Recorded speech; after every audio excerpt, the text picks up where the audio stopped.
G'day, Australian Veteran News viewers. I'm really pleased today to be speaking with the President of RSL Queensland, Tony Ferris, and the CEO, Robert Skoda. And gentlemen, terrific to have you on the program, and welcome to your first interview with Australian Veteran News. Yeah, thanks, Mark. It's an absolute pleasure to have the opportunity to talk with you today. Thanks, Mark. Terrific. So the topics that I'd like to foreshadow in the discussion, we might venture in other areas, but I do hope that we'll speak briefly about the Royal Commission into Defence and Veteran Suicide, in particular the opening of the hearings in Queensland later next month. There's also the State Congress, which is coming up, and I know that there's some potential constitutional changes and some changes in some governance areas there that I think has some interest. I'd be lovely to hear from you about what that means and what the intention is behind that proposal. But before we begin on all that, I'd like to hear a little bit about, and I'm sure our viewers would like to hear a little bit about some of the achievements from RSL Queensland over the last 18 months or so. And judging by what you have on your website, there's certainly a lot for you to talk about. So feel free to venture into the areas that you're interested in most. I think some of the areas that I was particularly impressed by was the employment programs, many of the programs for veterans wellness around targeting younger veterans in particular, and also the connection with those programs to some research that you seem to be heavily involved in. So if you could perhaps give us a little bit of an overview of those. Yeah, thanks, Mark. And again, thank you for the opportunity to have a chat. I'll just go back probably to 2014 when I was elevated to the board as a district president from the Sunshine Coast and became a director as part of Ascension through the Constitution. For me, it was actually about providing actual services to veterans. There was a lot of lip service. We weren't actually achieving, in my mind, what I thought we should be achieving, looking after veterans and families. And that's led us into a change within the organisation, obtaining research, using that research to actually identify and provide services to veterans and their families. Post service, and those families that are engaged where their partners have deployed, those partners the opportunity to actually advance their education, those sorts of issues. But if it's okay with you, I'll just pass over to Rob, and he can detail and highlight a few of those services for you. Yeah, thanks, Tony. And I think, Mark, it's an interesting observation that a lot of the programs that you're seeing are targeted towards the young people, and I'd actually probably have a different lens on that, and it's actually targeted towards transition points in life.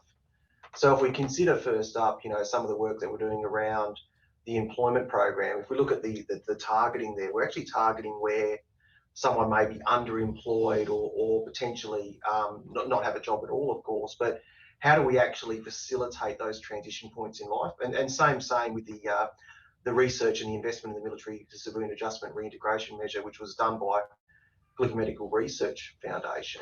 The key was the outcome of that was the cultural adjustment from military to civilian life, which then led into the development of the Go Beyond platform, which allowed veterans to actually, from the comfort of their home, from the comfort of their device, actually navigate where they may have adjustment concerns, and also the education and training around moving down a positive path. So when we looked at the sort of operating model of us and other ESOs and all that sort of thing, we were at a point where we were reactive prior to. So we were waiting for someone to get unwell, and then we go, well, how can we help you?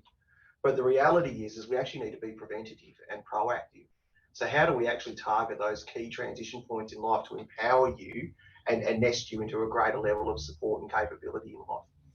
So, Robert, how much is that involving Queensland's obviously there's quite a number of significant garrison towns in Queensland. So you've obviously got Brisbane, Nogra there, Townsville, Toowoomba, etc., and various other Navy bases in Cairns and so forth, and Amberley as well, of course, and a few other places. So how well connected are you with the current serving group, and how important is that to the approach that you're taking? Yeah, it's fundamental, isn't it, Mark? And I think going from a place where we probably weren't as relevant a number of years ago into being relevant now, we want to make sure that people are aware of who we are during their service career so that we're known when they hit those transition points. So we've got capability on bases in Queensland. So RSL Queensland staff operating on bases, but we also partner with the ADF, particularly 7 Brigade, 3 Brigade, to provide support to their human performance frameworks. So that might be things like family engagement or improving physical and mental health resilience, for example. We actually partner with Defence and provide some assistance in that space as well to facilitate new innovation. So if we can actually work with Defence, and we love working with Defence, got great relationships with them, we can actually improve that environment prior to potential transitional issues occurring as well. So that's why we've invested in that area. Yeah, and the scope of some of those employment programs aren't just limited to Queensland though, are they? No, so our employment program is available wherever you may be. Our program, whilst employment is the outcome, it's not necessarily the focus, if you know what I mean. And it's about how do we, rather than finding someone a job and going, yeah, we found them a job, happy days, tick the box, which is very easy to do, I guess, in some ways. What we're trying to do is actually firstly work with the veteran or their family member to understand what makes them tick, what is their core purpose, because we all know in the military as veterans ourselves that no one joined the military to earn $1 million. We actually joined for something else. So firstly, we try and understand what's going to make you tick, what's going to make you drive towards a purpose into the future, and then how do we actually bridge your capability to be competitive in the market? Because what we don't want to do, we don't want to create an environment whereby enterprises are going, well, we better hire a veteran to do the right thing. We actually want enterprises to hire a veteran because they're capable, because they value add, and are seen as promoters in the workplace. So it sounds like you're following a model of case management for the veteran. So you're not just looking at the one aspect, but you're looking at all the other elements of their lifestyle and I guess family circumstances, locations, other things that they might need support with as well. That's it, Mark. And more than that now, we're actually measuring it. So we can actually, through a general intake and assessment model, we can test someone's sort of alignment across a number of factors. It might be, environmental factors, social factors, etc., factors. But what's even better is that we can actually longitudinally assess how they're improving or potentially not in life, and whether our interventions are actually providing any real capability uplift in that individual and their family. Yeah, so it's not just a band-aid. It's for a short-term problem. It's something a little bit more fundamental than that.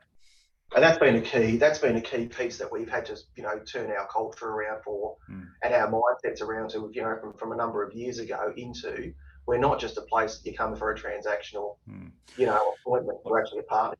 What it's probably more for you, Tony. What do you think the turning point for RSL Queensland to actually get this sort of evidence-based mindset and really developing a good strategy or strategic plan? I think a lot of from what we've seen, a lot of other ex-service organisations grab onto things that organisations like yours have done because they just look good, and they'll just go and do it because we can tick a box and we've got an announceable and that sort of thing. But it really has to have some. It's got to be part of a really deep and well thought out framework. So what was the thing that actually triggered RSL Queensland into this way of doing things and getting a strategic approach to it? Yeah, look, I think you're right, Mark. And cultural change in an organisation called RSL is very, very difficult. And for us, it was about navigating that cultural change. It was about changing the mindset of we've always done it like that to we don't do it like that anymore. We recruited very well to get people with the right mindset. Rob himself is a veteran, so comes with that knowledge and background being a veteran.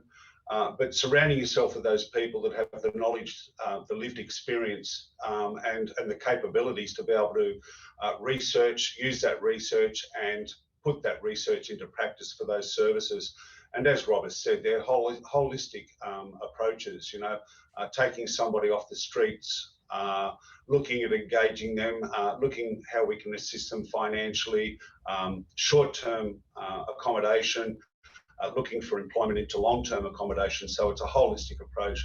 But again, it was about changing that culture. It wasn't about giving, the buck handout to go and get a feed. It was actually about putting a roof over their head, quality of life, and making them feel as though they're worth something. Okay, so that's a significant shift, and I think what it's alluding to is a topic I was sort of going to hold off on, but I think it's a nice segue into the issue of leadership and governance. And obviously, you've got your state congress coming forward, and you actually have to do this in a democratic environment and get the right people with skills to do the things that you need them to do, and the mindset and so forth. So how do you manage that? I mean, we've seen a lot of practical issues in implementing electoral processes. We had a bit of an interesting one in Victoria in recent times. There's a lot of disquiet about how that's been working out here, and there's even consideration of some sort of electoral reform there. We've had electoral reform in New South Wales, and I think in other states as well. So what is it that you can do to get a democratic model that actually brings talent forward for leadership who can deal with this fairly complex and important work? You want to handle that, Rob, or you want me to? Oh, you're going through probably the key constitutional parts. The makeup of the board composition is a great start. Yes. Yeah. So currently we have an ascension role for the board under the current constitution, which is the 2015 constitution. Districts elect a district president.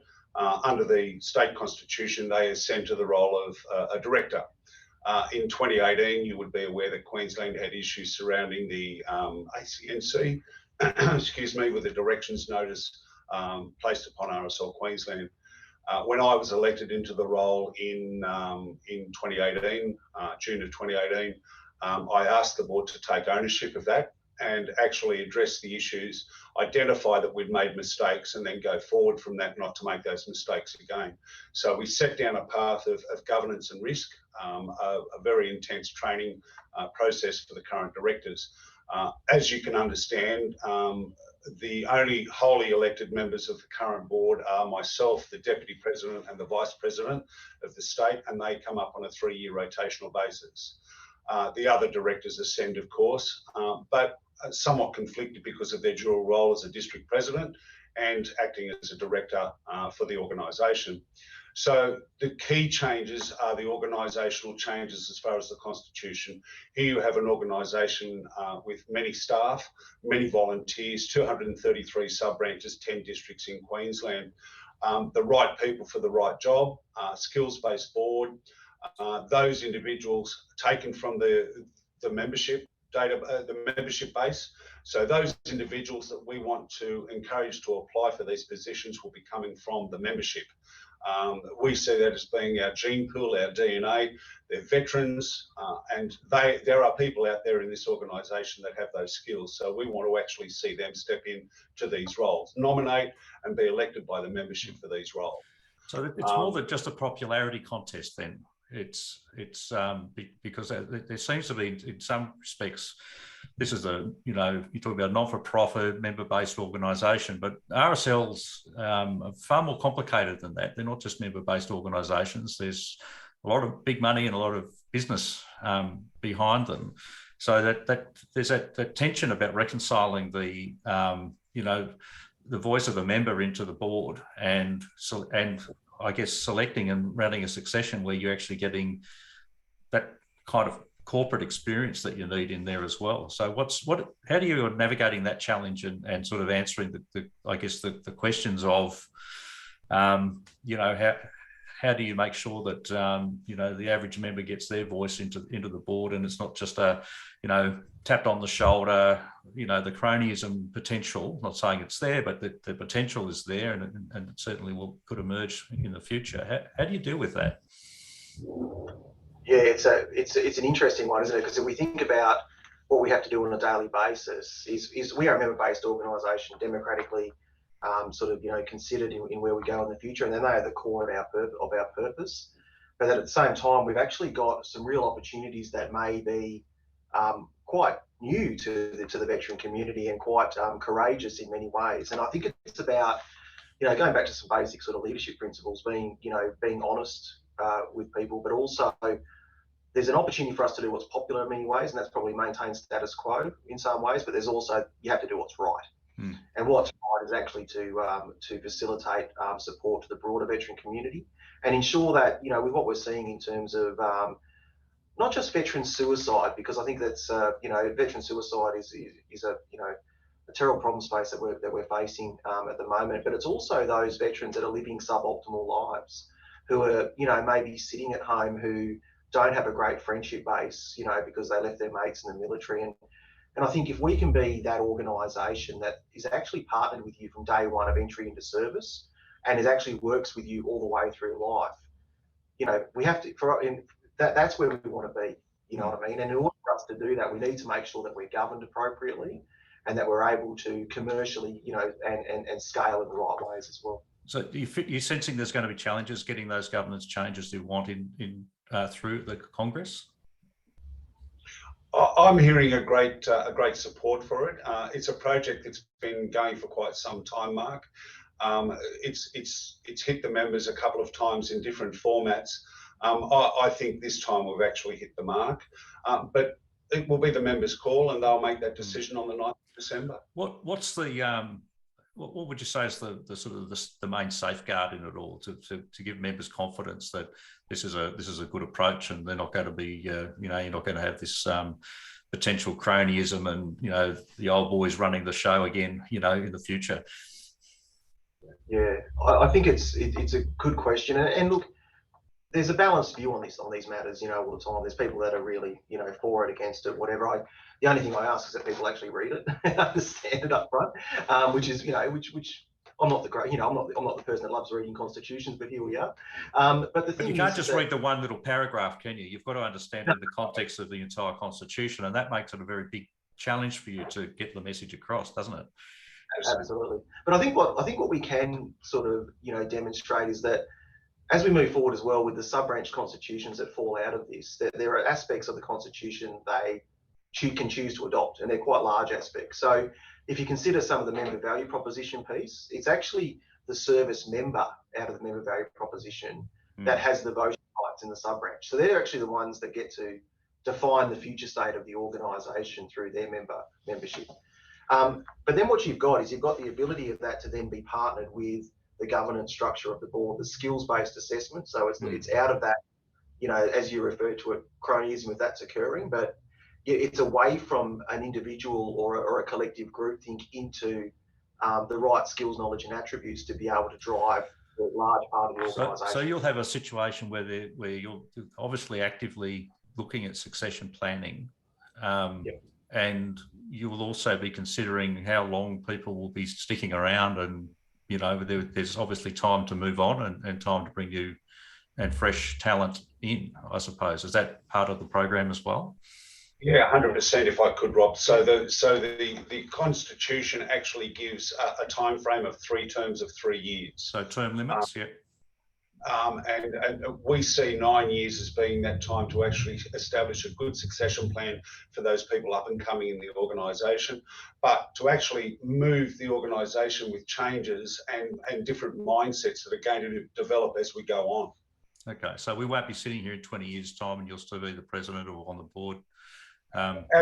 Mark, I can tell you I'm up for election this year. I've nominated for another 3-year term, and at the end of that 3-year term, it will actually be time to put my feet up, because I'll have contributed to this organisation at this level since 2014, and I think it would be time then for somebody else to take the organisation further. Excellent. All right. Excellent. Well, thanks very much for that. I think that outlines it very well.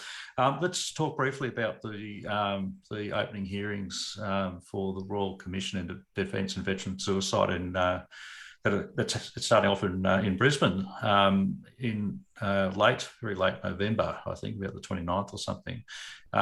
What role is RSL Queensland, if any, playing in that? And I suppose what support are you offering to your veterans and families through that process? Yeah, absolutely. And we've been seeing a significant increase in the demand on our services as well, Mark. So if we look at year on year, we've had, I think it's 103% increase in access to our employment program. 27% increase in clients overall, which is putting us at around about 8,000 clients a year now.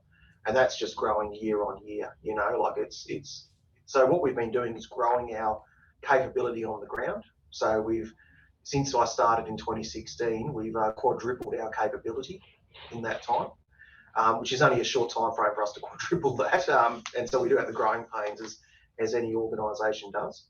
The benefit that we've got at the Royal Commission, so that's on the 29th of November is the first day of the hearings there in Brisbane, is that we actually get the opportunity to represent a broad range of aspects of the veteran. So if we consider firstly our membership base, and as we move through the next couple of years, we want to increase our consultation with our membership base to understand their needs. But we also have the combined experience of RSL Queensland collectively with our sub-branches, coupled with Mates for Mates, okay, so the wholly owned subsidiary of RSL Queensland, and then also Gallipoli Medical Research Foundation. So when you start combining the research-led interventions with the clinical support model of Mates for Mates and the holistic sort of family support model of RSL Queensland, we actually start hopefully coming to the table with some really interesting insights that we think we can value add to the Royal Commission. Mm. Okay, so I'm just thinking that some of our audience might be watching this from other states, and if they might be thinking, well, Queensland's got a few things that I'm really interested in finding out about, apart from visiting the website and having a look at those, you know, what's the opportunity for people interstate to be engaged with, say, the employment program or even some of the wellness programs if they happen to be, you know, heading up to Queensland for a while or whatever they're doing? Yeah. So what we did a little while ago, Mark, was recognise that whilst face-to-face is one avenue of engagement across the client base or the veteran community or the family community, however we want to put that, in order to get the right scale and opportunities for people to engage on their terms, we needed to decentralise and remotely support people. So our services are largely supported remotely. So if you want advocacy or, you know, employment support and all that type of stuff, we can do that remotely with clients everywhere. But what we've also done is we're in the path of investing across all of our sub-branch network significant IT resources. So 139 of our sub-branches today have actually been equipped with a whole suite of video teleconferencing facilities, you know, the laptop systems, dynamics platforms, all that type of stuff, so that if a veteran is in a community, they can actually engage through that sub-branch as well, get the support from the sub-branch, which are the grassroots and are there for the community and they do an amazing job, but then also connect through those additional services. Mm. Is there, I mean, I'm sort of seeing is that there's a lot of the state branches are trying to do different things, and we know Western Australia's been really taking a lead in veteran centres and those sorts of things. Victoria's soon behind, and New South Wales, you know, had a chat with them, and they're starting to really get some traction as well. How's the collaboration going between the state branches, and you know, is it working, or is it a bit of a competition between you lot? It's look. Do you want? Okay. Yeah. So look, it's an interesting one. I think a number of years ago when I joined, there probably wasn't the collaboration there that I'm seeing now. But I also do recognise that much of the learnings that we've had and a lot of the investment that we've had in our service design, development and delivery is available for discussion on how we can support others outside of Queensland as well. Because what I'd hate to do, if you're going to get a really positive outcome for veterans, you need to take those learnings and then work out how you scale it the most appropriate way to reach the maximum number of people that it's going to affect. And if you look at across Australia, I think there's something like 634,000, although the census will help us out on that. Yeah. Around 600,000 veterans across Australia. Within Queensland, we're holding about 32% of those, we believe, at the moment, just over 200,000. We know that through our research that 52% of them roughly are going to need assistance with physical health support in some way. And so how do we actually scale within Queensland, but then also take that learnings on how we scale the research that underpins it, and how do we enable and support other states to deliver that more nationally as well? Yeah. So we're really in those conversations, mate. Yeah, and it's interesting. We often talk about veterans. We're thinking about people who've served in full-time roles as well, but the reserves are taking a much bigger you know, role, and not just you know, mainland Australia, but they're deploying more and more increasingly. And you could almost argue they're not really reserves anymore. They're they're an augmented capability. So, is some of your work and research including their needs? In terms of reservists in particular, we're probably not quite at that stage yet about defining reservists as a unique demographic. I know the CERCAT system, which has been implemented, is giving more of a transitional approach to what service is, whether it's full-time, part-time, and varying degrees of that. One of the areas that we are investing in is the research on the family effects of service.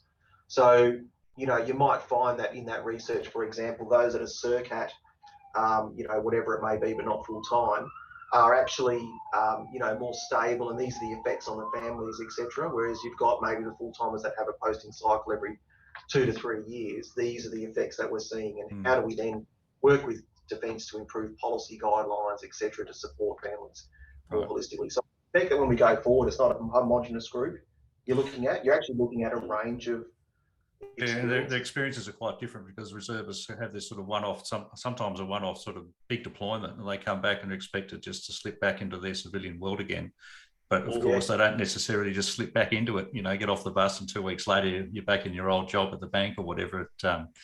We know that it doesn't work that way, but that's the assumption, I think, of a lot of the way the government programs work and the way their transition back is managed through Defence. Look, gentlemen, that's been terrific, and I think we've covered off the key issues. I'd like to just close out with a final question to both of you, and this is about the RSL movement as a whole. What do you see as the key challenge for the RSL movement in Australia, and what leadership role do you think Queensland is contributing to addressing that challenge? Do you want to go first? Yeah, look, Mark, great question. And I think as far as leadership's concerned, it's actually about, I think, service provision. And me as a veteran going from Queensland to another state should be able to get the same level of service going forward. And I think that comes down to the service provisions from RSL Queensland. Other states are quite welcome to come and speak with us about going down that process on how we can assist them with those services to give that same quality of life support to those veterans and families going forward. I think Queensland in the leadership role, it's not about being a leader, it's actually about being an equal. And if we talk about being a peak body, the whole of the organisation needs to be the peak body. And that process is only going to occur by services like this being utilised around the country by everybody. I think for me, Mark, I think parochialism and ego, we need to make sure that across the ESO community, that's at the door. I don't care where my mates who are in service with me live. They actually are no different whether they live in another postcode or another border or whatever it may be. For me, we actually need to work in a united way. But actually, where can we offer something that's differentiated? I think through our combination of the research, investment in those clinical services, and also the measurements now that we do on whether our services are effective or otherwise collectively, is absolutely instrumental to the organisation moving forward. After I got out of Defence, mate, I worked in an industry that was moving from a cottage industry into a much more commercialised approach, and I think that we need to make sure that we're stepping up and taking those steps as well, so that we're actually delivering the best outcomes. Because, mate, it's too important. It's too important for us to be wrapped up in what we think's right and not actually doing the right thing. Well, Robert, I think that's a terrific place for us to end it. I certainly hope that some of our viewers will go and check out what you're doing at the website. I think they'll be fairly impressed what's on offer there in Queensland and to some of them nationally as well. So that's terrific. Thank you both, Tony Ferris and Robert Skoda, for joining us at the Australian Veteran News today. Thanks, Mark. Thanks, Mark.